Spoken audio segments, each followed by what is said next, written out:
Wa alaikum salam wa rahmatullahi wa barakatuh. Oh, man. We ready to roll? Hold on one. Whoops. Oh, where did the foul go? Yikes. What did I just do? Yes, sir. Go ahead. أعوذ بالله من الشيطان الرجيم بسم الله الرحمن الرحيم فأما الإنسان إذا ما ابتلاه ربه فأكرمه ونعمه فيقول ربي أكرمن وأما إذا ما ابتلاه فقدر عليه رزقه فيقول ربي أهانن كلا بل لا تكرمون اليتيم ولا تحاضون على طعام المسكين وتأكلون التراث أكلا لما وتحبون المال حبا جما كلا إذا دكت الأرض دكا دكا وجاء ربك والملك صفا صفا وجيء يومئذ بجهنم يومئذ يتذكر الإنسان وأنى له الذكرى يقول يا ليتني قدمت لحياتي فيومئذ لا يعذب عذابه أحد ولا يوثق وثاقه أحد يا أيتها النفس المطمئنة ارجعي إلى ربك راضية مرضية فادخلي في عبادي وادخلي جنتي. Alhamdulillah Rabbil Alameen. Allah says in Surah Al-Fajr how mankind is. That فَأَمَّا الْإِنسَانُ إِذَا مَا ابْتَلَاهُ, when Allah tests mankind, when his Lord tries him and is generous to him and favors them, and a person will say, my Lord has honored me, the honorables. And when Allah tries the person and restricts their provision, and then they say, my Lord has humiliated me. Allah says, no, but you do not honor the orphans. كَلَّا بَلَّ تُكْرِمُونَ الْيَتِيمِ. And you do not encourage one another to feed the poor people. And you consume inheritance, devouring it all together. And you love wealth with an immense love. Allah says, no, when the earth has been leveled and pounded and crushed, and when your Lord has come with the angels rank upon rank, and Jahannam will be brought into view, on that day, mankind, we will all remember what good, and what good will it do to those who remember. On that day, a person will say, يَقُولُ يَا لَيْتَنِي قَدَّمْتُ لِحَيَاتِي. I wish that I had sent ahead some good for my life. On that day, no one will be able to punish as severely as Allah can punish, and no one will be able to bind the punishment as Allah can. And it will be the righteous who Allah will say, O reassured soul, return to your Lord, well pleased and pleasing to him. Enter into among my righteous, enter into Jannah, my paradise. Why am I mentioning these ayahs here? Allah covers all of it. We are at various stages, and you see people when they are honored and they say, I am an honorable, I'm one of the honorables, and Allah has honored me. And others who, when their wealth is restricted, before that, they weren't saying anything, but as soon as their wealth and the things that they feel that they have a right to are restricted, and then they're calling out for justice, and they have been humiliated. But all the while, the people, the orphans and the people who don't have someone to take care of them have been neglected. And people's inheritance, in which is rightfully theirs, is being taken from them and devoured. Allah is saying, when Allah comes and his angels on a day of judgment and remembering all these things, you just remembering it will not benefit you. يقول يا ليتني قدمت لحياتي. When the person will say, I wish I had sent something forward for my future life. Right now is the time where you can send something forward for your future life. Sitting on the sideline, knowing that a wrong is taking place and not saying anything, not doing anything, you will be held responsible for what you were able to do. We have the responsibility to speak, to stop the wrong that done with our hands if we can. And if we can't do, the next level is to speak out and say something. And then the lowest level is to hate it in your heart. So almost every single person has the ability to speak out and say something. There are a few that are stepping up, speaking out and saying something. And we say, alhamdulillah, for those people that are calling out and pointing out the injustices. And we will do our part to try to help in that affair. May Allah make it easy for us and you all. Ameen. Ameen. Yeah. Whew. So where do we begin? Oh gosh. So we're on. Welcome to the R2F show again, everybody. Welcome Zainab Adams. Welcome Fatima Gilani or Gilani. Welcome Sultan Gilani. Welcome Mudassar, and whoever else of Mubarak Gilani's families is watching. We welcome you to the show. Shafa. We appreciate, yep, Shafa. Yep. We appreciate Sultan. you guys using some of our comments and our language in your comments. You know, our ideas. We do appreciate it. It goes a long way. Love all our fans, man. Alhamdulillah. I mean, honestly, it's really hard to even know where to begin. I guess we could just start just talking about in general what's going on, and people that are still indoctrinated in TMOA. If you don't know what's going on, your head's in the sand and you're just ignoring the realities around you, and there's nothing else we could do for you. But people have contacted us. Hey, you know what's going on? Yes, we know what's going on. We see it. It's right in our face.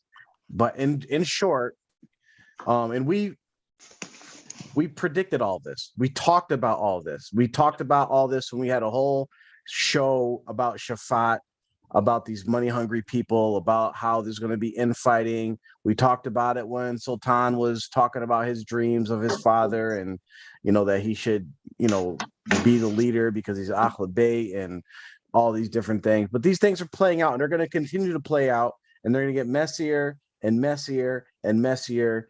And this is what happens when you, in a nutshell, when you have no concern for following the Quran and the Sunnah. Very simply. And I would like to add another thing. Just a forewarning. This show and the next few shows probably are not going to be. They're going to be in freestyle for the most part. And so I would say for those people watching and listening, if you can, leave the comments early and often as far as things pertaining to this, because there's so many moving parts that we are definitely going to forget to touch on some things. It's not because we're avoiding anything. It's just so much to cover. So I would like to start. This might not be the beginning point, but I think that it would be a point to set the stage for and to understand the context. Okay. So before Mubarak Jilani passed away, Hussein Adams, the older brother of Zainab Adams, was leading TMOA, for the most part. And you can correct me if I'm wrong, but he was the top guy. So there was no logical, and for all the TMOA supporters and the loyalists, let's use our brains here and think. There's no logical reason if Jilani needs to continue any sort of legacy, directives, instruction. The best and strongest person to do that was Hussein Adams, because he was in charge, and Hussein Adams was carrying out whatever Jilani told him to do. So, as soon as Jilani to die, the leadership be transferred from not to perhaps Hussein's younger brothers.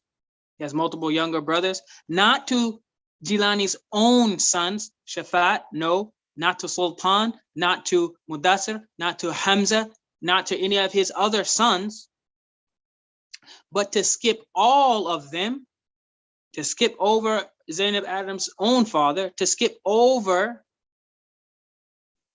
all the other actual blood relatives of Jilani, all the other competent male leaders in place over Jilani, and skip all the way down the line to the second wife that he married. The second, well, not the second wife that he married, but the not even second the longest TMOA tenured, wife. yeah, the second TMOA, not even the longest tenured one. Just someone in the middle of the pack.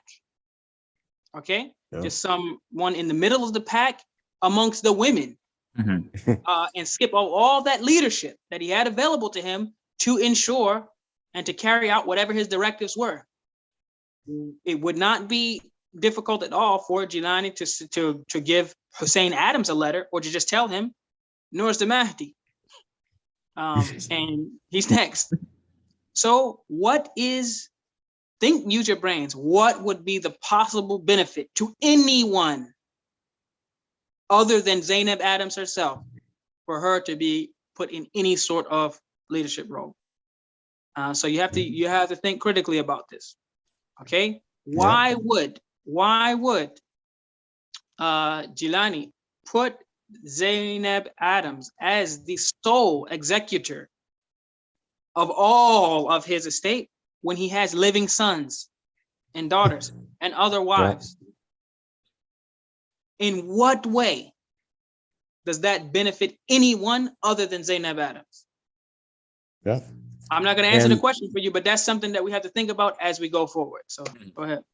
And then look at like just the fact of, I mean, look at Zainab Adams. I mean, we know that Mubarak Jilani, when she was younger, had to punish her by divorcing her and forcing her to go through a halal marriage. We know that at some point, maybe 10, 15 years ago, there was a document that everybody had to supposedly sign and take bayat to Noor, Zainab Adams. So the question that I had, and people's had this question for years, is at what point did Zainab Adams actually take full control of the Jamaat? Right? At what point was she actually running the show right in front of Mubarak Jilani's face? You know, because it's very questionable that Mubarak Jilani has all these sons. We have him on video where he pretty much says, and he leaves the Jamaat in the hands of Sultan. He says, take care of Sultan and he will take care of you. We have it on video. It's on, I think it's on one, I don't know, might have got erased for our old channel, but we had it on video. Yeah. Take care of Sultan and he will take care of you. There was a clear indication that Sultan was supposed to play some kind of leading role in taking over the Jamaat, right? And it does make sense, right? When you're talking about, like, you know, we're men here, we have children, and Islamically, you know, you're going to want like your oldest male child. And of course, we're not talking about his oldest male child because Shafat and them are already kicked out of the loop. We're talking about his oldest TMOA child, or male child, which is Sultan. But all of a sudden, Noor, when Mubarak Jilani passes away, there's this magical, like, movie scripted, he wrote this last statement of leaving me with everything. I'm in charge of everything, right? And she's the only one that has it. And we have Shafat on record saying that, you know, I don't think it's true. My Abu wouldn't do this. I contest it. It's against the Holy Quran and the Sunnah. It's absolutely wrong. But some kind of deal was made that money-hungry Shafat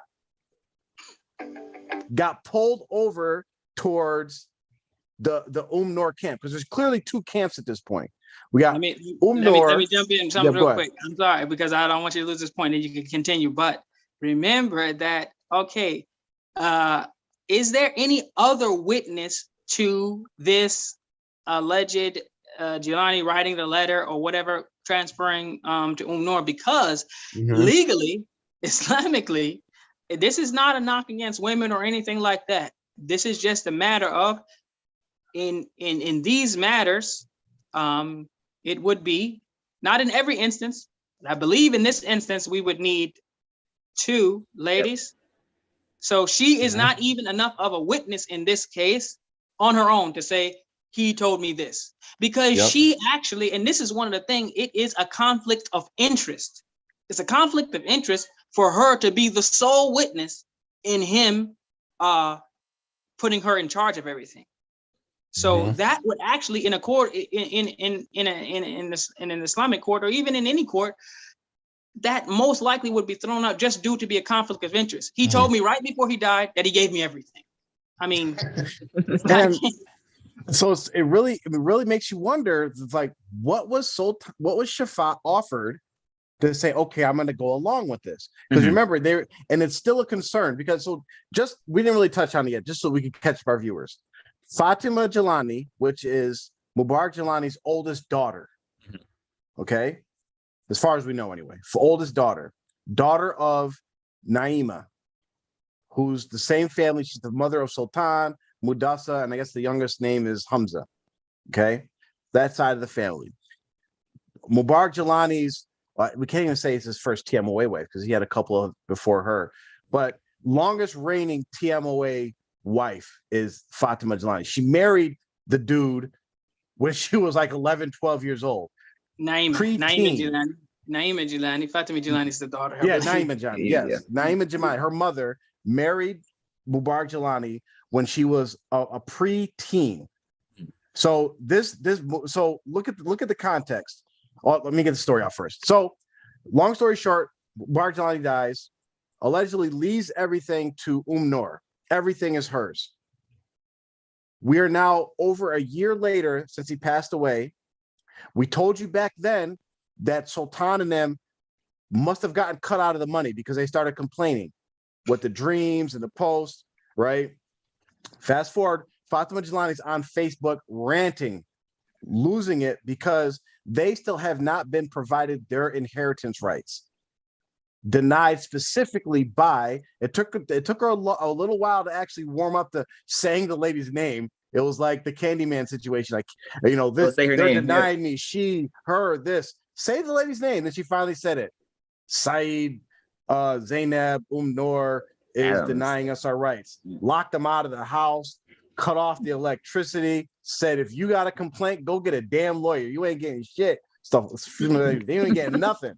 Cut them all off. Yeah. And now they're actually going to Pakistani court to try to solve the situation. So that's where we're at in a nutshell. Okay. But when you start tying all these things together, you see like the messiness of the Jilani family, and two, the absolute cold heartedness, wretchedness. I don't give a F about anybody besides me and my own, of your new Imam Noor. If she don't care about Mubarak Jilani's widows and his children, his Ahlul Bayt children, what do you think she cares about you regular nobody person that's just paying her money? Right? Isn't your whole thing about TMOA is like, we take care of Ahlul Bayt, we got to follow Ahlul Bayt? Right now, you have a non-Ahlul Bayt woman who's transgressing against Ahlul Bayt members of her own family or extended family and doesn't really care. And then when you guys come to have meetings about it or it gets brought up, she tells you, mind your business. Take your phone away. Mind your business. Yeah. She don't care about y'all. She don't care about them. It's about the money. It's all about the money. Somebody was telling me just earlier today that on some of the lands, at least one, like whenever people are coming on, they got a basket trying to get everybody to put their phones or anything that can record anything in the basket before they can even come on the land. How ridiculous is that? You gotta literally like confiscate electronics from people just for people to move about. You're so worried about people either exposing what's going on. That's a big red flag in and of itself. But I will say that so to clarify something, so that all the people, whatever side you fall on, doesn't matter. To clarify something, I think we can all agree that we want to, and a lot of us think we are, maybe we are, maybe we aren't, but a lot of us, we want to, we hope that we are on the side of Allah. Okay, that's what we're trying to be. And Allah says very, very, very clearly, he lays out the laws of inheritance. So it doesn't even matter. Even if Jilani stood on his head and said, I'm giving everything to Zainab Adams, it would be thrown out. It's not the law of Allah. It doesn't even matter. I mean, we don't believe her, but even if it was true, it would not matter. Allah has laid out who gets what. And you can correct us on the numbers as far as how many, we're pretty sure about how many wives Jilani had, and the wives of Jilani, whether it's Zainab Adams or anyone else for that matter, they get very, very little of the inheritance compared to the other children. So real quick, Mubarak, I want to highlight on what you just said, so the people don't actually miss it. So just to give them like a practical example, say I have a will, and we're talking about Islamic Sharia court country, not America because it's not Sharia, but I have a will, and I say I'm leaving everything to my wife, right? I love her so much, I just want to give her 100% of everything. So what you told us is that no matter what I say, once it actually gets to the point of being dispersed, the Islamic judges or whoever who actually handles the dispersing are going to actually ignore what I say and say, no, we cannot violate Sharia. We're going to actually follow what Allah says in the Holy Quran. Am I correct? Is that what you're saying? That is correct. And a person's will and testament, their inheritance, it ain't private. You can't be like, okay, I am going to, as far as the inheritance, you can't say, well, I'm going to keep my inheritance private. No, it's public. You're dead, you're gone. And Allah has already laid out what each person gets of that inheritance. So there's no, well, I'm going to hide it from you. You can't hide that from them. It's theirs. It's their right to have equal and complete free access to every single cent, every penny left over after his debts are paid, and all his properties, every single asset that he has, down to his socks and underwear, if they are of any value, right? They are to be, the value of them is to be distributed according to the percentage in which Allah lays out. And no one can change that and still consider themselves a Muslim while they know.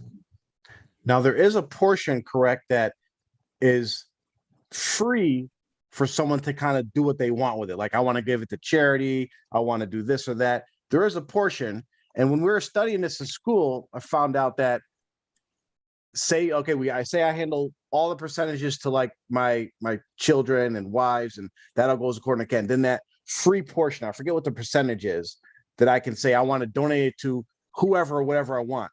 Even if I'm biased with that and say, oh, I want to leave it to one child, the executors after that can say, no, that's not fair. We're going to split it up amongst them all, so it's not a problem. You can bequeath, and you can give away up to 1/3, but it cannot be one of the people who Allah already legislated their portion. So I can't say I love my first son so much that first I'm going to give him that 1/3 off the rip, and then I will,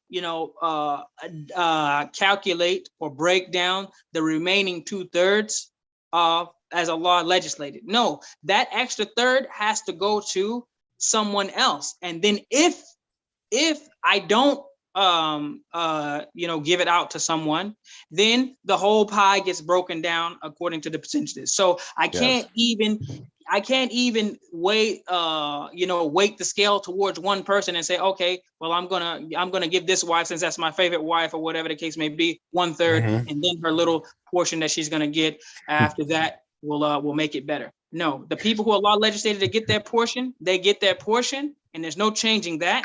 Now, he could always just give me 1/3. Jelani could have been like, yo, R2F gets 1/3 of my estate. And he can do that, This is a good reason why we don't have this scripted, because there's going to be so many things that just pop up. Yes. So isn't it amazing it's not amazing to us, isn't it, for all you TMOA members, isn't it amazing to you that your leader did not leave your community anything? Like, donate this much to the school, donate this much to the shrine in New York.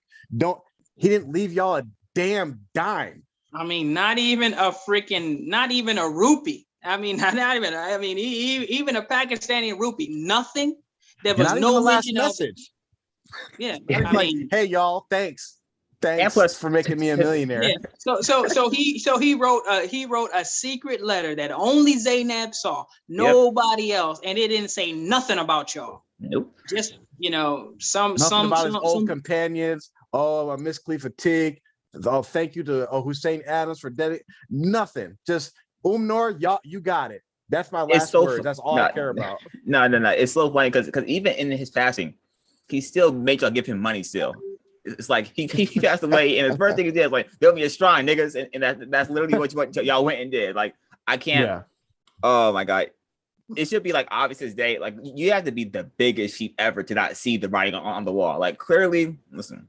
I mean, yeah, I've known forever that clearly, Noor is probably the smartest person in that entire family group, right? Okay, as we see, because listen. She moves so coldly. All right, listen, like she is ruthless, a savage. She's like Cersei. It's either her or Shafat. Yeah. Shafat is like no. He's not even that cold, because he's just like, listen, I'm a mercenary. I go wherever the money's at. All right. So yeah. Noor, you got the money over here. If somebody had the money over there. All right. So he kind of just is like a sheep, right? But Noor, listen, she has been plotting this forever. She's probably plotting this since the halala. Like, she is. Listen, man, she is out here. Like yeah.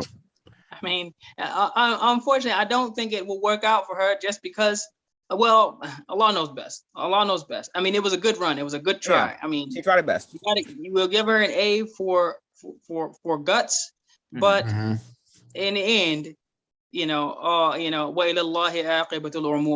all the affairs always go back to Allah, and Allah is not going to let you get away with this. Whether you get caught up and wind up in a Pakistani jail in this life, or something worse in the next life, we don't know, but both are a possibility. Oh man, please lock her ass up. Yeah, please. Imagine. So this is just a rough number, and we can adjust these numbers as we go on throughout the show if someone gives us more accurate numbers. But from my count, Jilani had 3 wives that he left behind, 8 sons that he left behind, 3 daughters that he left behind. If anybody knows the accurate numbers, and I'm not going to count the grandchildren, even though the grandchildren would factor in, but if the grandchildren are from his sons, they count. If they're from his daughter's children, then they are in a different category and they would be blocked. So the grandchildren from the sons, as in Mudassir, Hamza, Sultan, Shafat, their sons would count as far as the grandchildren, but the sons of who is it? I don't know the lady. Shabana. No. So Fatima's son. Wait. So their grandchildren. Okay. We're talking about the grandchildren. Yeah, there's a lot of details in this, so we're going to try to keep it as simple, straightforward as possible. If people in the comments have the accurate numbers, we'll punch them in, and then we'll update it. But this will show us the most that they would get, right? Yes. Yeah, so okay. The wife. Or put it this way. So Naima, Shabana, and Noor, the maximum percentage they can get is 4%. 4%. The other 96% goes to other people. So it doesn't matter what Noor is doing, who told her what, she only has access or rights over to do whatever she wants to do with 4% of his total, well, and that's the total of everything. So no more than that. And so 4% would go to Noor, 4% to Naima, 4% to Shabana. That's it. If she is withholding anything more than 4%, she's wrong. If she is not releasing, or if she has given anything that she didn't have the rights to give to any other person, or she spent it or whatever, she has to pay that person back in full. So let's know that. So there you go. The wives, 4%. So real quick, is it 4% per wife? Each wife would have a 4% share. All right. So 12% of the money's now gone. So now we have 88% left. 88% left. Okay. So all the sons would get the same amount, and that would be 9%. 9 times 8 is what? 72. 72. Hang on. We might have more percentage than we have 100%. Okay, we'll see where we go. Okay, 9 times 8 is 72. So the 8 sons, each son would get 9%. So I mean, maybe Noor Jilani is thinking about buying a new part for his Jeep or whatever. I know he's been working on that thing for a while. That 10%, basically 9% that your mama, I don't know if she gave it to you or not, but it's actually yours. You can go buy your new car, buy your Minecraft, do whatever you want to do, but it's yours. She can't really tell you what to do with it. Actually, on a sidebar, Noor Jilani is actually if he's his mother's oldest son, then actually he is her guardian. She doesn't have a husband. So he would be responsible for her, for protection and for maintenance. And he would actually be her guardian Islamically.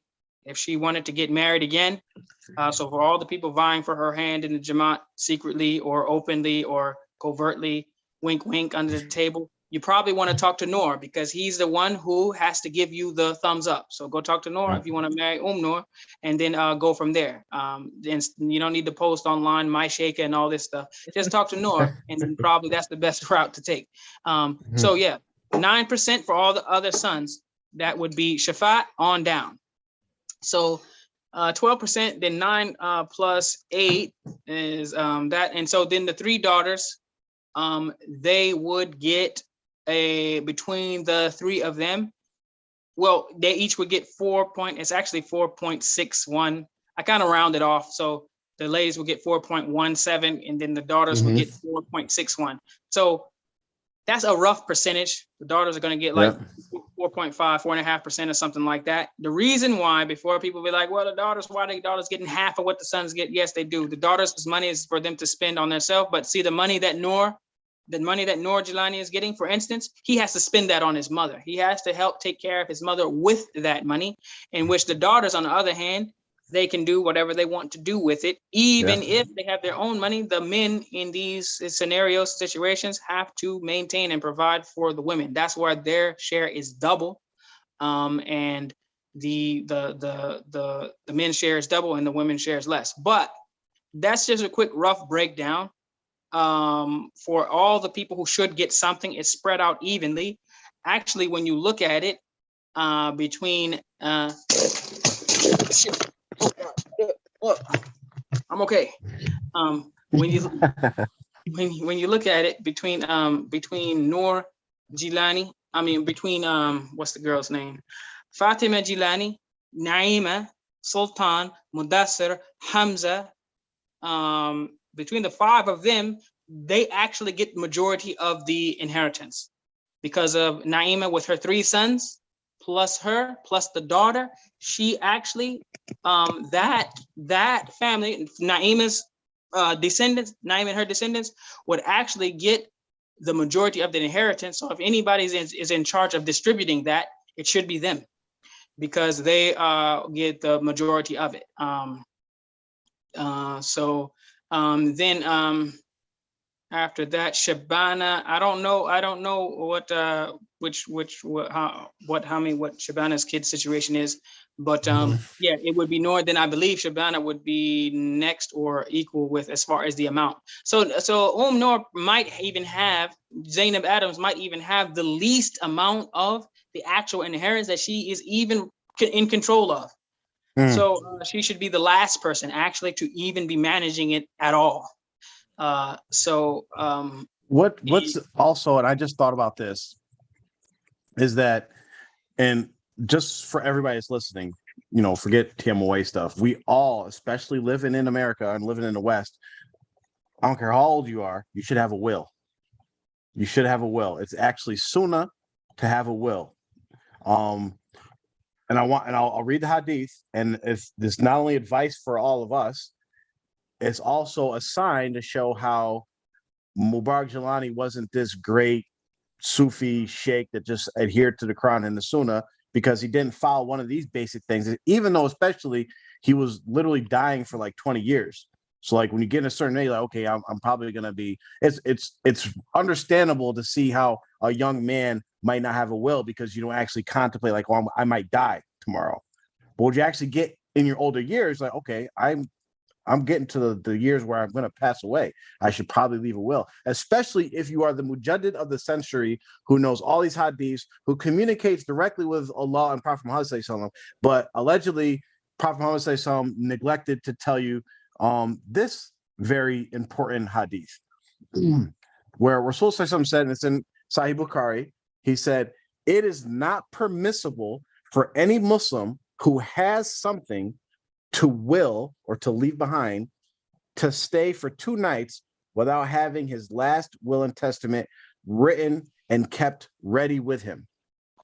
So this is something that all his sons, all his daughters, all his wives should have known about. Like, yeah, his will is right there in his dresser drawer. His will is right there under his pillow. Or like, they should all know about it. But this wasn't followed. It's a secret between Mubarak Jilani and Noor. And I got a question for you, Mubarak. So when we're talking about like leaving stuff, let's say, for instance, I have a lucrative business, right? It's a private club in which people pay membership dues to belong to that club, and I use those membership fees to support myself and my family. This is my business. Now, when I pass away, is that business considered an asset that is then divided up amongst my inheritors?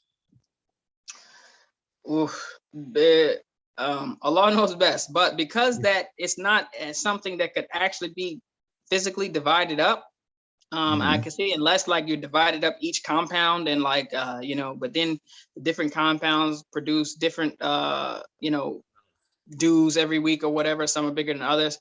I would say it would be hard to divide it up, but I would say whatever Jamaat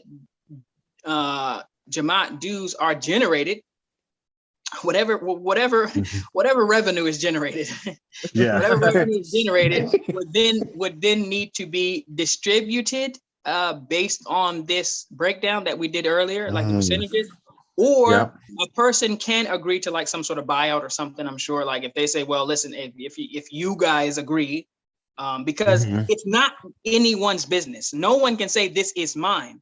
Every person has a share in whatever he left to that certain percentage. So if he had one big piece of land and it was 100 acres, it doesn't matter who says name is on the deed or who he thought, only 4%, only 4 of those acres that Zainab Adams or any other wives could actually say, well, I'm going to sell this, or I'm going to not sell this. She can't decide. She can't by herself say, I'm not going to sell it. She can't by herself say, I am going to sell it. And actually, but if one person, even if one person has only 4%, if they said, I want my wealth from this land, I want to sell it to get my 4%, they can either force the sale of that property, or they would have the option of being bought out by the other shareholders in that property. But no one person can have jurisdiction, complete control over any of his property because it's all divided up evenly. Now, they can amongst themselves say if he had one mansion in the mountains and another mansion in Lahore and another mansion in, Karachi and whatever place. Right. So they could come to an agreement, be like, well, if you let me have the house, you can have whatever Jamaat dues are generated. Right. And, and maybe that's what Shavat did. Maybe it's like, well, you let me have this house over here and you can do whatever you want to do with those, these black people that are paying this money to you. Yeah. You can keep whatever generate money you get. I'll keep the house or something like that. So a person and that'd be a smart move. That'd be a very smart move because the Pakistani courts really can't enforce anything that happens over here. So I can see him saying like, okay, yeah, I'll take these properties. I'll take the shrine business. You go do the Jamaat stuff. But the thing is, if she took the money, used the money to fund her business, her boutique or whatever, and the thing is, even if she was, because he was sick for a while, maybe, I don't know, we're getting a lot of ifs, but basically, whatever his assets were, even if she took the money and spent it, she has to pay it back to those people. Even if she has it invested in some business and my business is going to tank if I pull the money out now, tough. That's your problem. Either you can fork over the business, sign it over to them, or sign over a portion of it to make up for the money that was taken from them, or you have to make it right some sort of way. But we don't have the option to play with it. Allah has given each person their percentage, and if they demand it, you got to give it to them immediately, and no one can change that. Well, this lady is clear that she feels that either she's totally ignorant or has no fear of Allah and what Allah commands us to do, or both. Because these are clear ayats in the Holy Quran. Everybody knows about Islamic inheritance. They might not know the exact percentages, but everybody knows like this is something that's very clear. It's one of the signs and one of the things that we often refer to when we're talking to non-Muslims about, like, look what Rasul brought. Look, Islam is the truth. It's the first organized religion to actually give anything to women in inheritance, right? Like before Islam, there was no inheritance for women. So we know about these things. And for this lady who's now the Imam of TMOA, the leader, that she doesn't even care about her own extended family to give them their rights according to Allah. What do you think your future is going to be with TMOA as far as getting your rights that are due to you in accordance to Islam from this leadership? And it's been said by multiple people. It's been said by our brother Hanif J. Williams. We've said it. She's going to be worse than Mubarak Jalani. This administration that you guys are running into now is just the tip of the iceberg. They're still sorting out their internal little beef. But once that gets done and over with, and then her attention's fully on you guys and wringing you guys dry for everything that you got to fund her high-end fashionista boutiques in Pakistan, to fund them traveling around the world. As soon as her husband died, we are free. And then they started traveling around the world, going on vacation, going out to eat at restaurants. How many videos and pictures did you guys see of that happening while her ex-husband was alive? You didn't see it, right? Now it's like, okay, this money is finally ours. Let's go celebrate. The young girl flashing a men's, which I'm led to believe, someone can correct me if I'm wrong, that was one of her father's old watches, which was a gold watch, Rolex, which Muslims were not allowed to wear gold, flashing a gold, like so obvious. Like, let me hold it right here next to my face. Look at my gold watch. So these people are flossing in your face. They're stealing money from their own family members. And Fatima, she did, you got to commend her for at least speaking up. Sultan and Mudassar have it. The most they could do is just like the page, like the comments in the background. And I have a feeling that's because they don't want their stipends to be messed up from TMOA, right? Ulnor can cut off their monthly stipends or whatever they get. But at the same time, Sultan, Mudassar, I guess the younger one's name's Hamza, your sister should not be the one leading the charge. You guys should be stepping up, representing your family as men, and Stop playing. What is it? What do you call it? Cat and mouse games. Cat and mouse right? games. Yeah. Step up, be men, speak plainly, speak clearly, and tell the people what's happening to you. If you guys had, I gotta be a little vulgar here. If you guys had some balls, you guys could take over the Jamaat right now.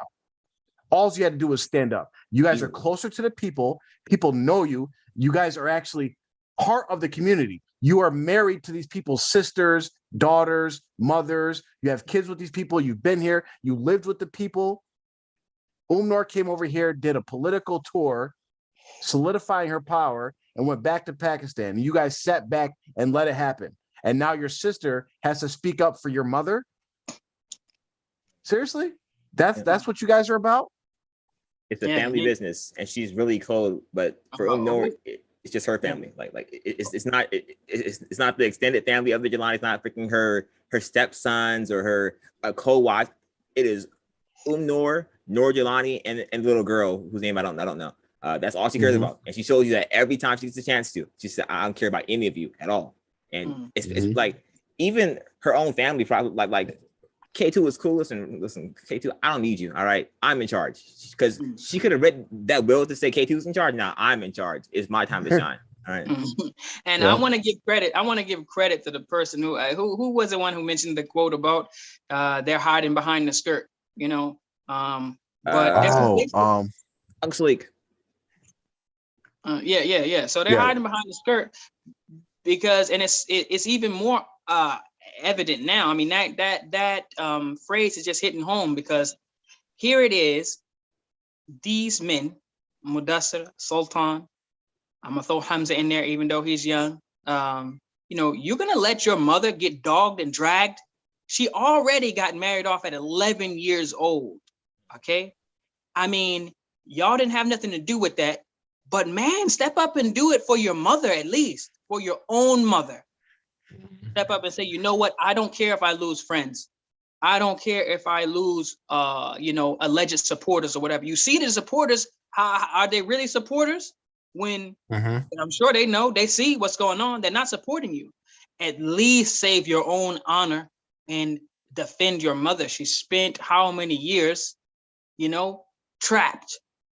Okay. Yeah. Now you have a chance to do something, and you're hiding behind the skirt of your sister, who of all the men in your family is the only one who stood up and said, nah, we're not going to keep silent about this.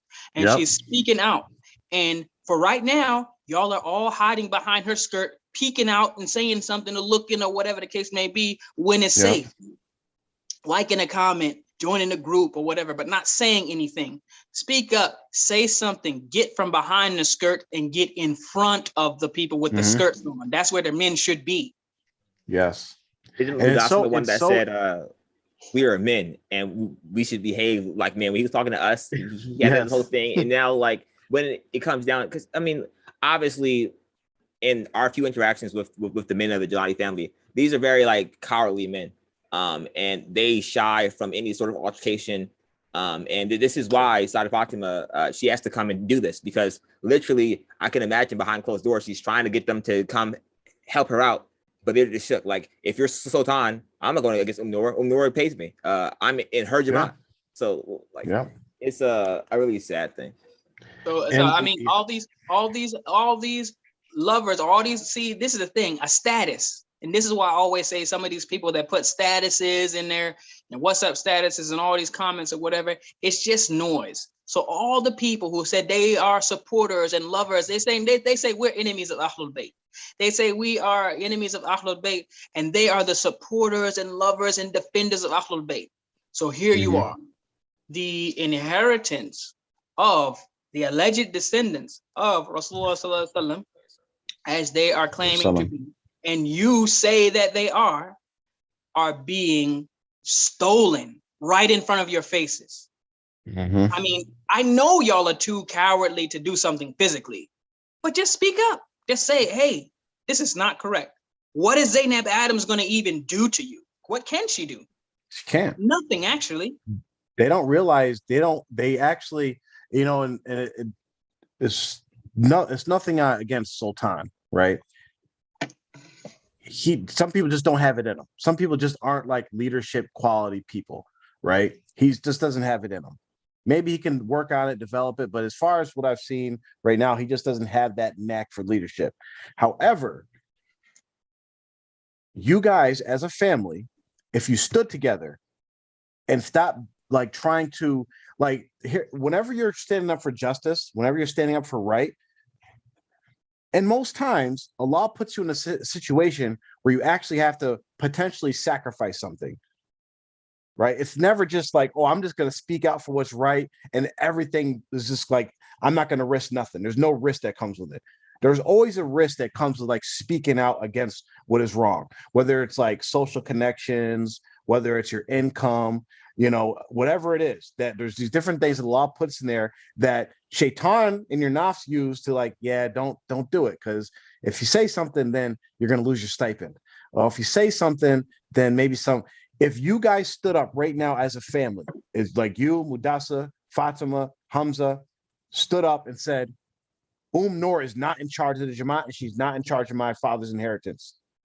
The majority of all the members in TMOA would follow you. Now, I don't know what you guys are fighting for over in Pakistan. I don't know if Mubarak Jilani owned all these different properties, because this theme of we need a list of Mubarak Jilani's properties has existed since we were talking to Shafat.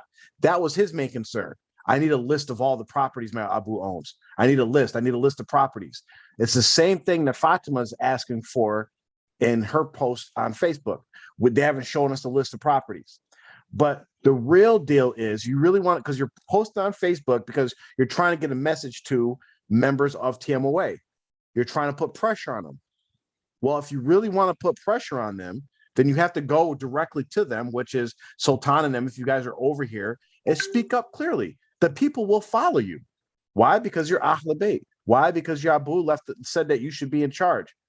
Why? Because they haven't seen a mystical, magical writing that your father supposedly wrote on his deathbed. They haven't seen it. The people will follow you. Some won't, but most will. And that's the best way to put pressure on Noor and her gang. And half of her gang will switch to your side. Your older brother, Shafat, will jump to your side. Like, yeah, he was already on you guys' side a little bit, right? So it should go to a male. It shouldn't go to Noor. Noor doesn't follow the Holy Quran and the Sunnah. The same thing that Fatima was saying. You guys are on the same page. Hey, I will give Shafat credit for that. He said from day one, or at least when he first showed up, or the day or whatever after his father died, Jilani died, he said, Noor does not follow Quran and Sunnah. And that is true because she ain't. However, I mean, we did see Shafat in the premiere of her business, and he's so I don't know. Shafat might want to clarify his stance. He's all over the place. He follows the money. Yeah, I think so. But if people are wondering, and I'm sure everybody has seen, but if people are wondering, like, what is the reason for all of this, or why is this something that we talked about before, but now it's prominent? It is because Fatima Jilani has literally just got fed up. Her brothers weren't doing anything. No people in the Jamaat were stepping up and helping. Shafat literally started out, helping her, and then all of a sudden he's firmly in Noor's camp somehow. I don't know what sort of payments were exchanged, but Shafat all of a sudden went silent. Shafat was actually asking the same questions that Fatima Jilani is asking now, a year ago, and then Shafat kind of all of a sudden just showed up on her team. But Fatima Jilani has been very, very, very active on social media and calling out all of the wrongs that are being done to her family over the last year. They're not being allowed to see the will. They are told to go take a hike, get a lawyer. They went and got a lawyer, and then they still basically told them to take a hike. So they're to a point where they are unable to get Zainab Adams to cooperate. So now they're at a point where calling out on Facebook and social media to try to get some rights. So that's the thing. Lots of Facebook posts about various things. I don't know if y'all want to break those some of those posts down, or just roll with a Cliff Notes version. It's fine with me either way. I think we definitely need to make like just a whole separate video showing all the clips, all the posts, because like there's so many. We'll be here talking all night about each and every one of them. But one thing that I want to message, or that we are telling to Fatima, Sultan, and all them, of course, that you guys view us as your enemies because we talked about your Abu or whatever, right? Which is fine. We don't really care about how you consider us. But if you really want to reach the masses, the show, we're your best bet. Yep. More people watch our stuff than they watch anything else. More people comment on our social media than the people that are liking your posts. If you really want to reach the masses, somehow allow us to get to your content and stop blocking us, even though we still see it. I mean, it doesn't matter. And the thing is this, right? The thing is this.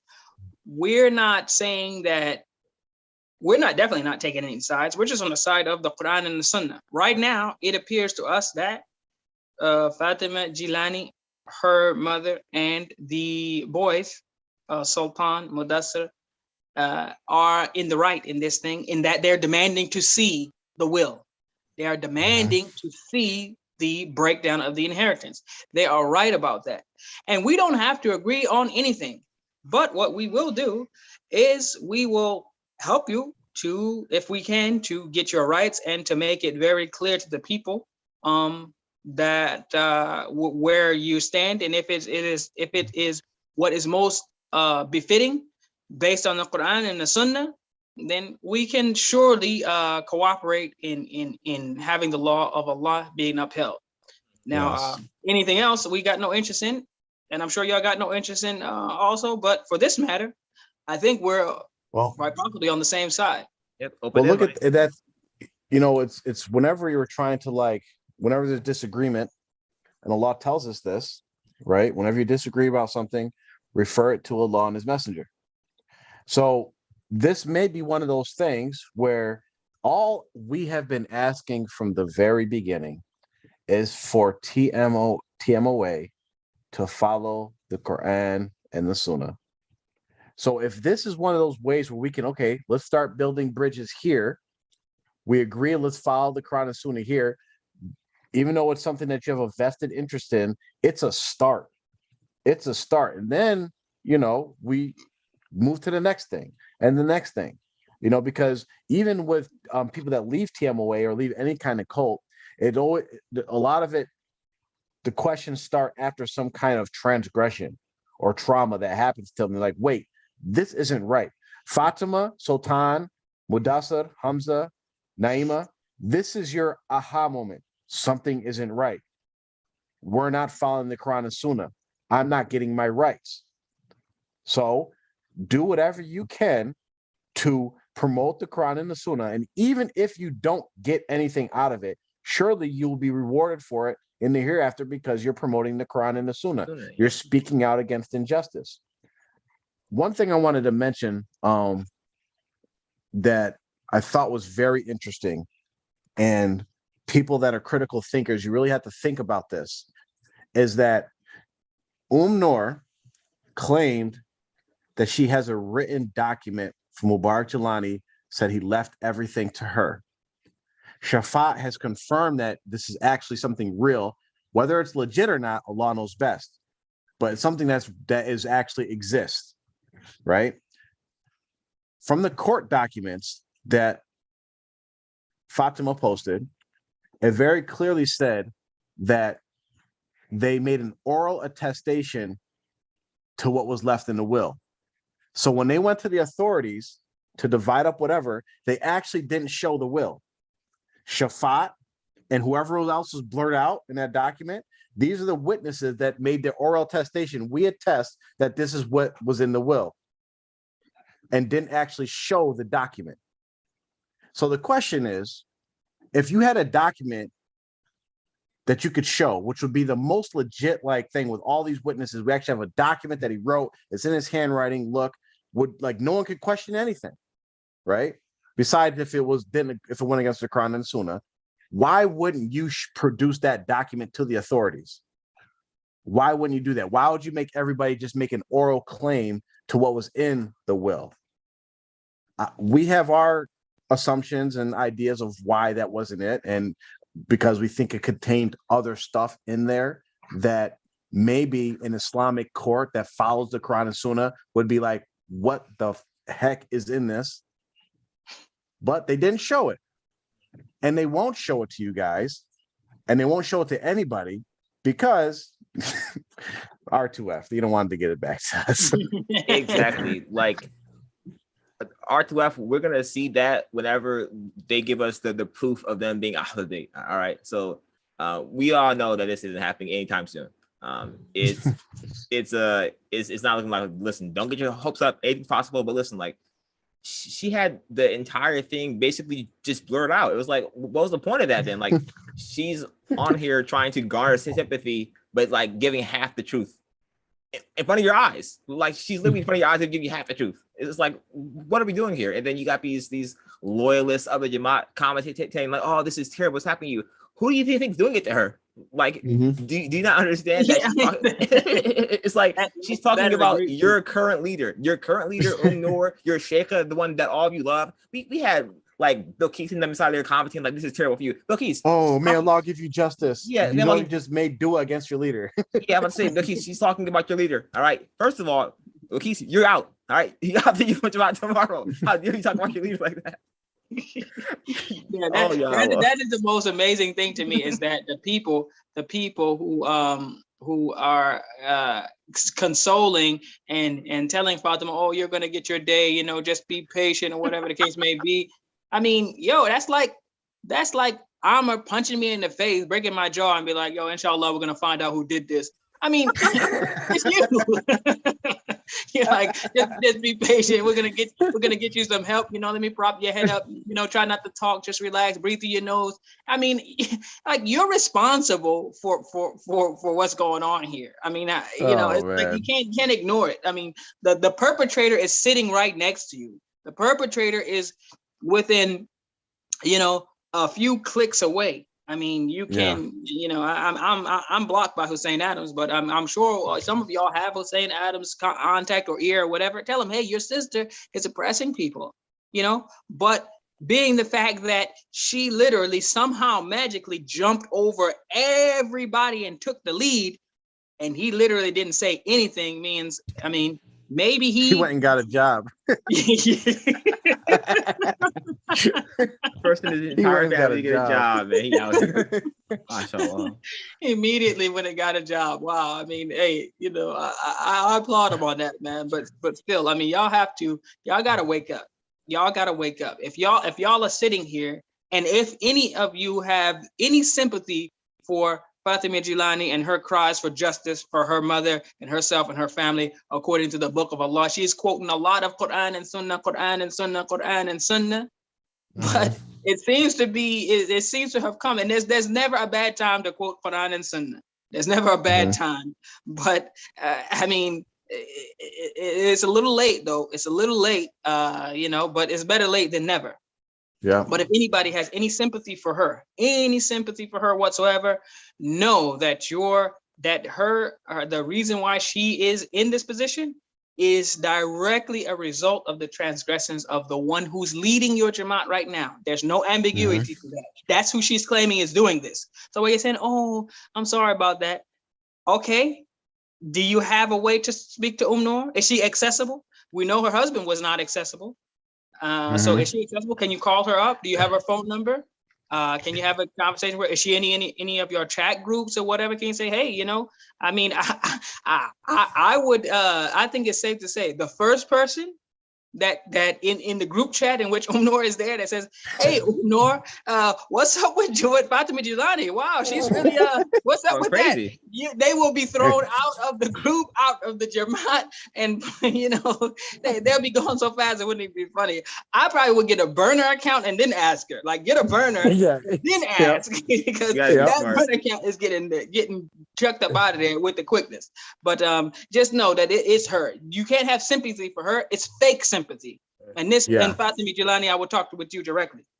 Know that these people that are claiming sympathy for you are fake, because they know who's doing it to you, and they're not saying anything. They're not stepping up. So know that for sure. is owed to you and your siblings. I wonder who's withholding it for her. I literally can't take this seriously. Sorry, Allah you're going is through just. this. May Allah grant you what is owed to you and your family. Allah is just. He will deal with the unjust. Like man, you literally can't make this up. You literally can't make this up. Like it's like they literally like don't understand just like basic things. It's like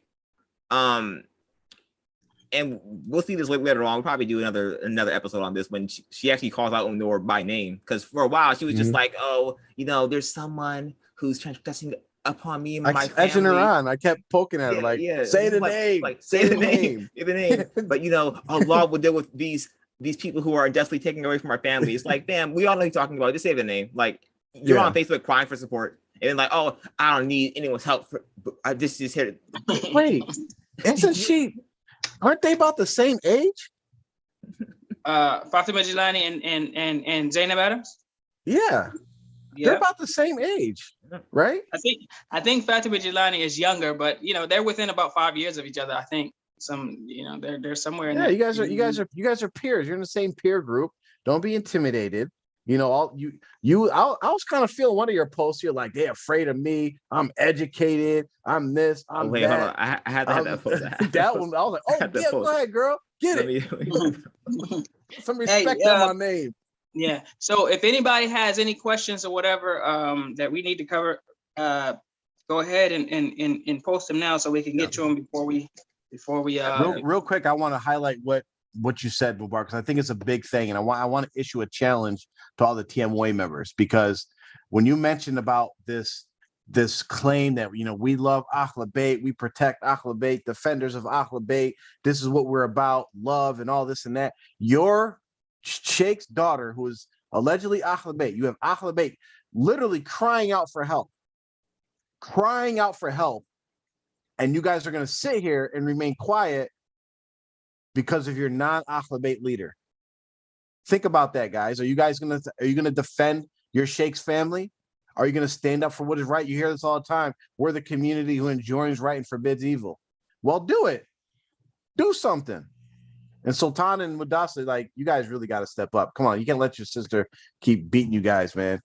Yeah, but I mean, even on top of that, I mean, let's go. I mean, even up another level to the Dr. McStuffins of the world and those people. I mean, y'all, the elders that are still somehow, I mean, after this, I mean, you literally got a lady who duped everyone, forged her husband's signature, took over the Jamaat by force, and all these little, I mean, yeah, you have grandchildren older than her, and y'all can't say nothing. Y'all can't even be like, yo, excuse me, Nisi. Sit down. sit down. Yeah. Okay. We ain't gonna bust your behind, but we know this is a farce. Sit your behind down. Okay. You're not the leader of this Jamaat. You're not the leader of this shirk show. We're gonna continue this on our own, but you're not gonna take over this joint. If you want to keep getting a stipend or whatever, okay. But how can y'all just let her literally do this joint? And now these old heads, all y'all people who are you're proud to be founding fathers, and y'all been down since the Grand Gorge. I've been down since the Kilwa in this place. Okay, and you've been down with Jelani, and his whole family is getting trampled on. Trampled. You ain't not gonna do anything. You're not even gonna say anything. I think we made it very clear that she faked the whole joint. She faked the whole joint, man. Listen, look at this. So you have, for the last several years, for a while now, Hussein Adams has been very, very active in trying to establish non-TMOA revenue for himself. You have Noor doing the same thing, and the most obvious sign of that was just recently with opening up the boutique. Who knows what else the guy? I know Hussein Adams, he's bought real estate, has different houses in his name. You see a trend of a certain small group of people that seem to know where the ship is going, right? Before it turns, Meanwhile, by the way. masses are just like have no idea, like, oh yeah, TM away. Meanwhile, they're like, yeah, we need to start a business over here, buy some property over here. You know what? When the sheikh dies, I'm gonna write something so I get everything, and we're gonna spend that money as quick as possible to set up some more businesses. It seems like they know this is bull crap, and they're just gonna keep riding it until it's done. And when it's done, it's like, well, we're all set anyway. Yep. Because like we washed our money. No, because like they already like the whole like Lighthouse Academy school where they raised $70,000 and they just disappeared. Where do you think that money went to, people? Like, you guys donated it for a school that's never gonna get built. Who's taking the money? The money's not just sitting there in escrow. Like, no. They took it out, right? And now she has a whole new shop in Pakistan for luxury clothes. Like, niggas in Pakistan don't even need them. Like, what are you, like, are y'all blind? Like it's in front of your eyes. Like, oh, $70,000 for a school. And then the Jones said $50,000, almost $55,000 was raised. They wanted $1 million. They wanted $1 million. Yeah. I mean, but I mean, they got $55,000. The school never materialized. The name changed a couple of times. But the school never materialized. But a daggone high-end boutique appeared out of nowhere in Pakistan. I mean, that's amazing. And I would say this. Y'all got to ask yourselves. I mean, because, okay, we'll take the label. We'll be enemies of Ahlul Bayt. Is Zainab Adams an enemy of Ahlul Bayt? I mean, remember the hadith, or we can't even say hadith, the story, the dream of Sultan. Even if a shayateen that you know is a shayateen, okay, is being oppressed by someone, you're obligated to help. If a shayateen who lies and says that he's Ahlul Bayt you're obligated to help that person, right? Now here you got actual people, they're human beings, they're not shayateen, and they're saying, hey, help us, we're not getting our rights, and none of y'all are stepping up. Is she do you even believe in what the boy said? We know it's made up, but for y'all, I mean, do y'all even believe it? No one. Who? This you know, these WhatsApp statuses, they're always posting these things, and you know, we're here at your beck and call. Remember the boy, the Yes Master boy, he was on there just like, whatever you say, I'm coming, I'm running, I'm after. Okay, here they go. Here they are. Here goes your chance to take that status and to actually do something actual with it. So you got to be fair across the board here. Yeah. You have us, we're not members of Ahlul Bayt. We're saying stuff, doing stuff that you say is disrespectful against Ahlul Bayt. Here you go. Mudassir, he's saying we're being wronged here. Sultan is saying, hey, we're being wronged here. Fatima Jilani is saying we're being wronged here. Either she's an enemy, Zainab Adams is an enemy of Ahlul Bayt, or y'all are hypocrites. Period. And wait. This is how bad it is. Wait. This is how bad it is, because as far as we know, none of them have publicly complained about us. But they're literally publicly complaining about Nur. They haven't said a word about us. Like those current R2F shows. Because listen, one thing we know for sure is that they watched the show. But one thing I have to clarify was that, because I heard this a lot going up in the Jamaat, whenever someone's like family would marry into the Jalani family, oh, now we're Ahlul Bayt. That is not how you become Ahlul Bayt. You don't become Ahlul Bayt because your cousin's nephew, nieces marries freaking Jilani. That's not how it works, all right? If your daughter marries Jilani and he's Ahlul Bayt, she's not Ahlul Bayt now. That's not how it works. So you, by thinking, are Ahlul Bayt also. So no, she isn't Ahlul Bayt. So someone's like, oh, well, she's married to Jilani. Ahlul Bayt. No, she's not. She's not Ahlul Bayt. That's not how it works, all right? So she's technically an enemy of Ahlul Bayt. Because if that's the case, Halim is Ahlul Bayt then. Even the one that he married and divorced, you know? Yeah, there's a few of them. Yeah. So this is, and there's actually a specific hadith about that. It's one of the versions of the hadith where and I'm gonna talk about it when we close out, about I leave you the Quran and my Ahlul Bayt, that hadith. One of those versions, they specifically ask, like, what about the wives?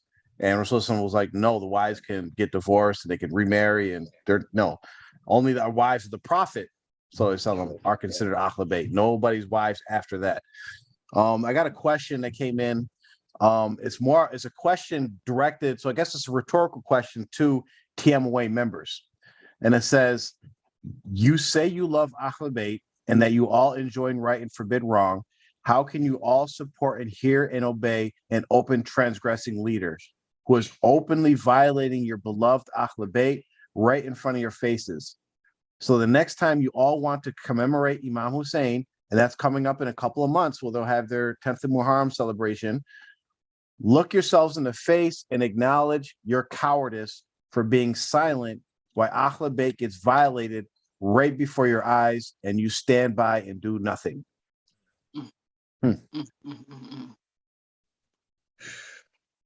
That's tough. So you guys always say to us whenever you're trying to refute us, right?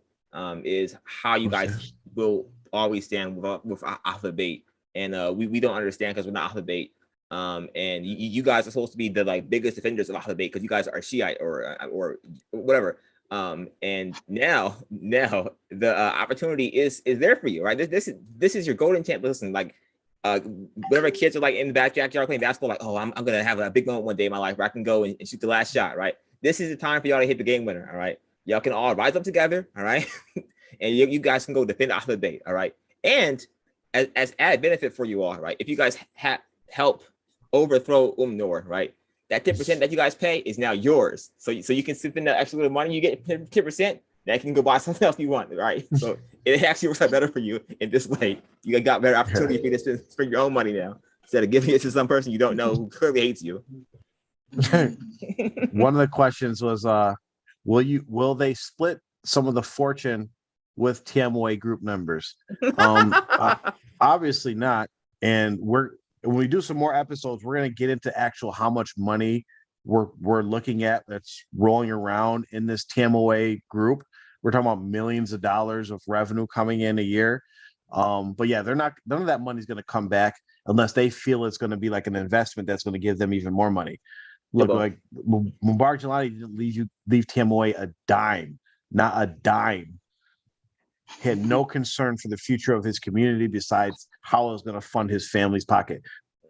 And if they're stuck either way. I love these things with TMOA because no matter what they do, they're stuck. So if you're saying this last will and testament is actually written and it's a valid document signed and written by Mubarak Jelani, it shows that he, one, did not care about the Quran and Sunnah, or two, didn't know about the Quran and Sunnah. Either way, you're stuck. Exactly. And I would say a question. Is Fatima Jilani a barking dog? Is that the approach you're going to take? Because everyone who says something against the leadership of TMOA was in this instance, the leader is Zainab Adams, and she's directly saying that she is not doing what's correct, and no one is saying anything. But the TMOA standard approach is that when people speak out against them, oh, they're just the barking dogs. We'll just let the dogs bark. So is that the approach y'all taking? Is she just a barking dog in which you just ignore her because no one has said anything except for a few fakes, sympathizers, but in what you people are likely going to hear going forward is just don't get in this business. This is stuff that doesn't concern you. Okay, so when it's convenient, it is your business, and we're defenders of Ahl Bayt, and we're at your beck and call. See, it's only your business when they can gain something. But if you perhaps get too much information or things start looking fishy, mind your business. Don't worry about what doesn't concern you. Yeah. But just a few years ago, Hussein Adams was encouraging you in his khutbah. Get up, smack these dudes in their faces. None of y'all, I shouldn't have to tell y'all what to do. Y'all should already know. Ride on these niggas. Basically, that's basically what he said. Basically, also remember, we don't need your stinking filthy money. So, why don't y'all give it all to Noor or give it to Fatima and their family? Just give it up. So we don't need it. Because it's all just lip service. Don't need your dollars. This man ran about on Jaffar's brother Kawi and was shook. All right.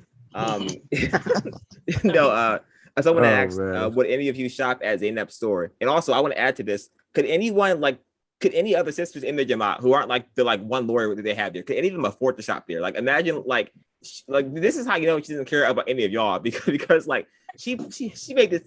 Y'all niggas can't even afford to shop there. It's probably like the most high end stuff ever, bro. Like she clearly does not care. She didn't have any of y'all in mind, right? Y'all probably like when she was doing her tour in America, you're like, oh, this is so and so. I love you so much. Yeah. She was like, yeah, all right, cool. Niggas. I'm out of here. Well, here's another question: if they could afford to shop there, would they be able to wear those clothes on the land?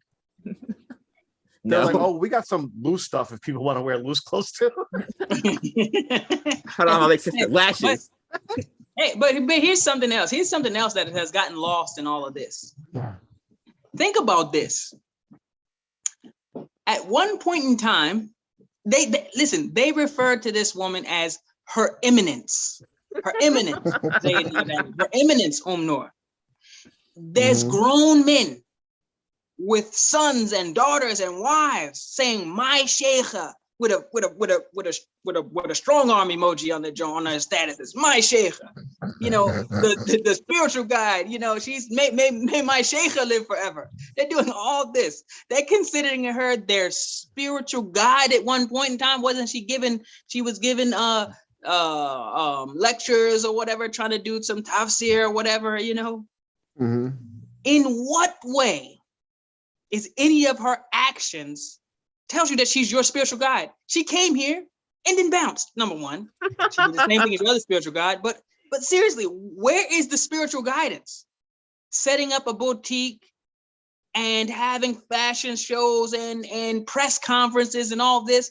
This is your spiritual guide? She's spiritually guiding y'all? How? Be honest with yourselves. There is not a drop of spiritual guidance going on. None. She's guiding the money from your pockets into hers. That's it. They finished the boutique, the high-end boutique, before they finished the masjid, where the holiest miracle of all time is, before they finished the school project, before they finished her ex-husband's shrine grave, which she made sure to finish her business, her boutique, so that she can make money. Like, it shows you where the priorities are. Yep. Man, listen, she abandoned that. She abandoned building that shrine faster than Noor Jelani walked away from the singing of She was gone, bro.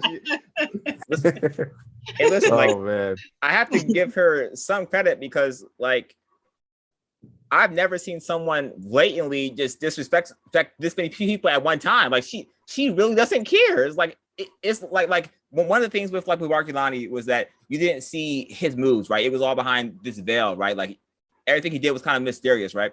She is in your face with it. Like, you see her publicly flaunting in front of you, like, hey, listen, niggas, this new phone right here, this is your money. I fixed it right here. Daughter, come here, flex this slowly. Like, she is showing y'all in plain day, and y'all niggas is still like, my sheikah, alhamdulillah, oh my God, bro, I'm so happy for you. Like, fam, there's just no way. At least Jelani was kind enough to, like, listen, this money is for charity, and he was just using it all behind closed doors. She's sitting in front of you, like, that's wild to me.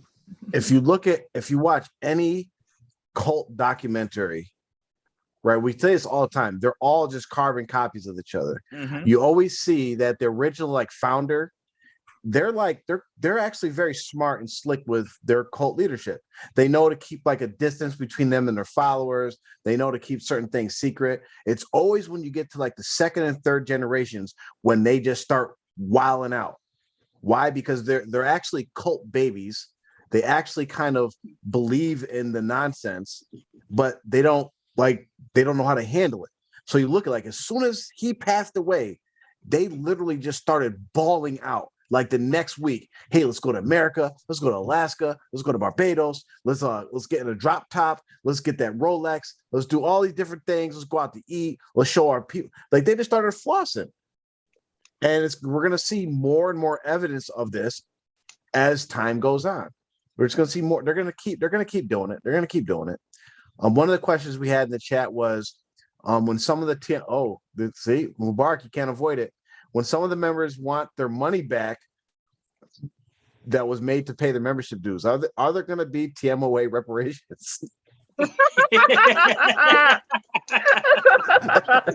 Oh my God, I forgot about that. The Giulianis need reparations too. They lost their money too. No,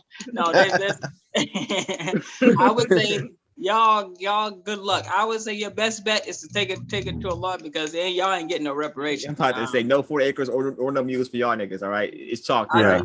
I would say you hopefully. I mean, I think the satisfaction of seeing Zainab Adams in a Pakistani jail, I might go to Pakistan and try to visit that jail just to see. Like, I mean, to see her locked up in a Pakistani jail, you know what I mean? And probably, from jail cell. Yeah, she probably gonna have some clothes on from her boutique that she probably gonna have to wear for like 8 months straight, because they're not giving her no clothes. I mean, probably they might let her take a bath every once in a while. Them Pakistani jails, the women's jails, are no joke. And I mean, it's unfortunate, but if she doesn't, I really don't know what she could possibly do. I mean, she's basically got to double down on this make-believe junk that she made up, that she forged. But if she does get caught out there, if somebody turns on her and turns her in, yeah, they might lock her up. And come on, Shafat, you gotta do it, dog. Yeah. We have a saying in America, Shafat, Benedict Arnold. Yeah. Benedict Arnold. Look I'm it about up. to say, listen, Nora, listen. All you gotta do is just flee to America. All right, this is clearly your best play, because Pakistan is not gonna be it for you. All right, so listen, that shop you have, it's gone. I understand you spend a lot of time working on this. It's chalk now. All right, these niggas is on you. All right, they're trying to get you out of here. All right. My Let's shit. see. We're almost done. We had correction, Jafar. Women can wear gold in Islam. Oh yes, I was just referring to that watch was probably her father's watch that was given to him. I don't see her buying a male's gold Rolex. Maybe I think she raided his luxury watch drawer that all the TMWA members would frequently. He liked watches. So one of the frequent gifts that TMWA members would buy Mubarak Jilani was luxury high-end watches. And over the years, they would just end up in a drawer. And I remember they auctioned them back to TMWA members. So people are like, oh, I got South's watch. I'm about to say, like, he bought him the watch. He sold even it more back money. to you. Yep. Never worn watch from Mubarak Jilani, $10,000, which also went back to him. People, I can't stand some of y'all, man. So was there ever a will written to begin with? Allah knows best. Allah knows best. We just know they haven't produced it, and whenever you're hesitant to produce something, it's probably a sign that there's something wrong with it. Because if it was a real thing that has no chance of being plagiarized or faked, you would gladly just show it. You put it all online and everything, right? Let's see. Let's see. What else we got here? For several years now. Okay. My question is, what's next for TMWA leadership and followers? Are the members willing to stand by someone who would steal the inheritance of women and small kids? I think TMWA members are willing to stand by anybody that has a pulse and claims to be Ahlul Bayt, pretty much. Anyone that claims to be a spiritual guide at this point. You don't have to actually do any spiritual guidance, not according to Quran and Sunnah either.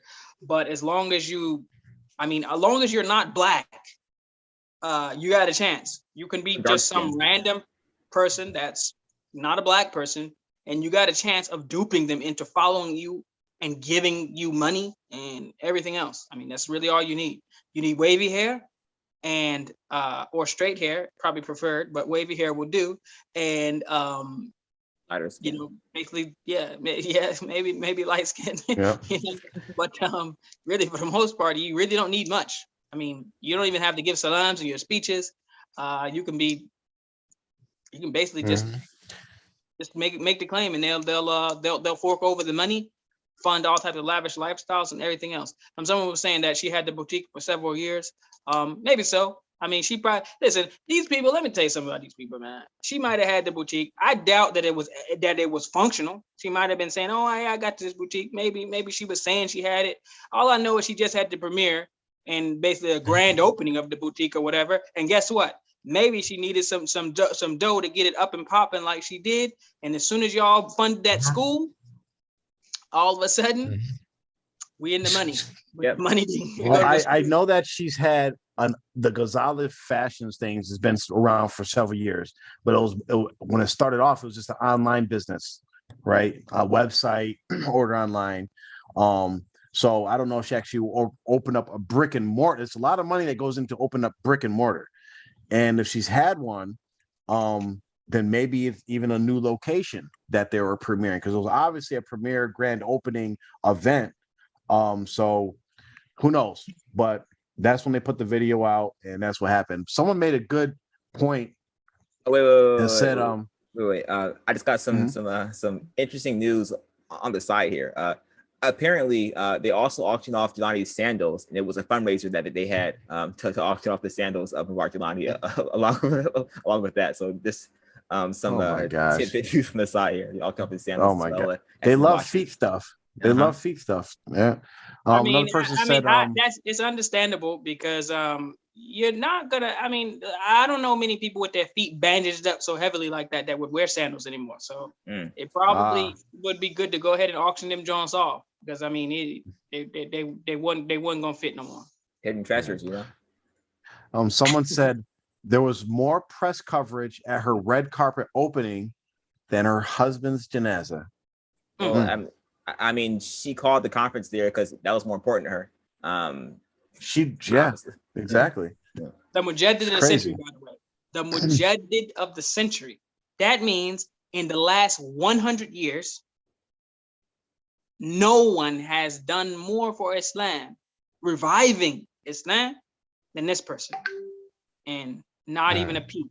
And a freaking a grand opening of a boutique of some bootleg clothing gets more pub than him.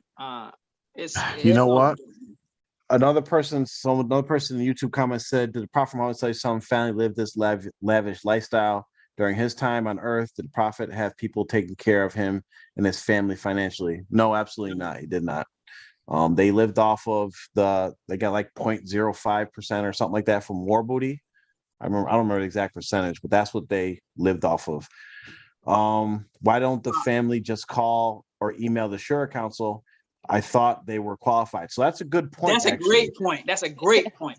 He is the Shura Council. He's on the Shura Council, and they don't give it. They don't care. Yeah. So that proves that you literally, Sultan and Mudassir, y'all are just like, they're literally playing y'all at every turn. I mean, y'all on the Shura Council, but you can't do anything. No teeth whatsoever. Call a meeting. And it shows how fake the whole system is, that Mubarak Jelani didn't even trust his own administration, his own Shura Council, his own Qadis, and all these scholars that just supposedly, like the one brother said, we have scholars that went to Azhar and this and that. He didn't trust them with anything to say, like, here's my last will, or when I pass away, make sure you have the Shura Council deal with it, or the Jamaat Qadis. No, none of that. Because he knows y'all fake. Everybody knows y'all fake. These questions, and like, this is why it's good to have these open conversations, because everybody notices something different, a different contradiction that just shows that this is all a farce. And you people that are like on the fence, that are like, hey, I don't know, like, this has to be a very clear indication that all of this is just a bunch of baloney. You've been hoodwinked, you've been bamboozled. Plymouth Rock landed on you. Yep. Pakistani sandal landed on you. And to add on to that point, not just the Shura Council in America. If Mubarak Jelani was the person y'all say he is, right, and he was this big central figure in Pakistan who was this philanthropist and gave money to charity and all the orphans there, and he had control over the Pakistani government because he was the judge, right? Why aren't they involved in this directly? Like, they don't have like personal ties to the family. If he was this person in Pakistan, he was just some nobody in Pakistan that ran a cult. All right, he's nothing special. So if that doesn't make it clear to you, I don't know what will, because he wasn't someone in Pakistan. He wasn't it's plain as day. Yeah. So are we done with the questions, I believe, so we can wrap it up? Yes, we can wrap it up. Okay, so we're gonna have another show on this. So you guys think about it. Think about the questions, think about the implications of this. We're going to talk about it more because there's a lot we have to cover with this whole situation. We're just kind of touching around the edges, and we're going to go deeper into specific issues and observations of why this goes on. All right, with the name of the shaitan regime, Bismillahir Rahmanir Rahim. Alhamdulillah, Alhamdulillah, salatu wassalamu ala Rasulullah sallallahu alaihi wasallam. So, real quick, I just wanted to touch on an ayat in Surah Al-Saf, which is a very powerful ayat, and it has implications for all of us. What am I talking about? It has implications for all of us. Whenever Allah says in the Holy Quran, "O you who believe, ya ayyuhalladhina amanu," right? He's talking to the Muslims. He's talking to us. So whenever the scholars say that, whenever you hear that, you should really pay attention because Allah is specifically talking to you, right? Allah says in Ayat 4 in Surah Al-Saf, He says, "Ya ayyuhalladhina amanu lima taquluna ma la taf'alun." He says, "Oh, you who believe, why?" And whenever Allah asks a question, it usually has like a negative connotation to it, because if He's asking it, that means He doesn't like it. He says, "Why do you say that which you do not do?"